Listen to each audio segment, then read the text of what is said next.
Grad Kragujevac je prepoznao značaj mera energetske efikasnosti i u poslednjih 8 godina sproveo čitav niz mera koji su se odnosile na edukaciju i energetsku sanaciju javnih objekata. To su bile mere koje su se odnosile pre svega na edukaciju naših najmlađih sugrađana, ali istovremeno i energetska sanacija javnih objekata.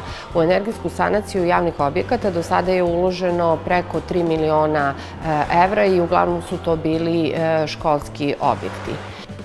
Grad Kragujevac je jedan od 4 grada u kome je tokom inicijalne faze projekta Žene dobre energije sprovedeno istraživanje energetskih potreba žena zaposlenih u javnom sektoru. Svrha istraživanja je priprema predloga rodno osetljivih mera za unapređenje energetske efikasnosti u javnom sektoru i planiranja lokalne energetske politike koja uzima u obzir razlike između žena i muškaraca. Istraživanje sprovedeno u toku ovog projekta je pokazalo da je rodna ravnopravnost bitna u svim segmentima društva, pa samim tim i u energetici, odnosno energetskoj efikasnosti. Žene više troše energije, ali istovremeno više i brinu o energiji. Žene takođe koriste energiju u svakodnevnom životu, kako kod kuće, tako i u domaćinstvima, i istraživanje je pokazalo da vode računa više od muškaraca o štednji energije, kako u svojim domovima, tako i na svojim radnim mestima.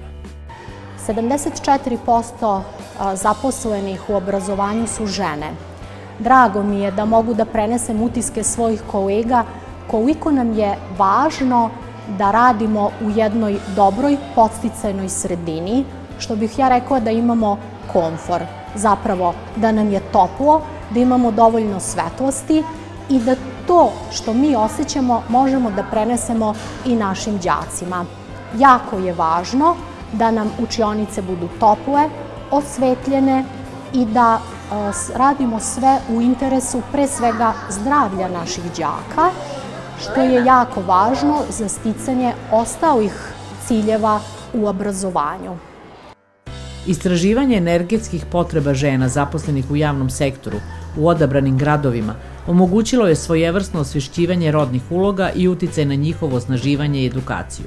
Ono je ukazalo i na važnost energetske efikasnosti u javnim zgradama, kao i uključivanja svih zaposlenih, a posebno žena u javnim zgradama u kojima one čine većinu korisnica u ovaj proces. Preporuke koje su proistekle iz projekta su sledeće. Žene je neophodno konsultovati pre nego što se počne sa energetskom sanacijom. Ženama je jako važan toplotni komfor, ali istovremeno im je bitna i estetika prostora u kome rade i borave. Još jedna od preporuka projekta je da je neophodno raditi na osnaživanju žena, na podizanju svesti o značaju energetske efikasnosti i zaštite životne sredine, kao i na povezivanju žena koje rade u ovim jako važnim oblastima. Osnaživanje žena koje su angažovane na poslovima energetskih menadžera ili kreatora ekoloških politika kroz promociju njihovih aktivnih uloga na lokalnom nivou i paralelno razvijanje rodno senzitivnih mera lokalne energetske politike predstavljaju pionirske korake u smeru rodno ravnopravne energetske politike koja jedino takva može biti temelj pravedne energetske tranzicije.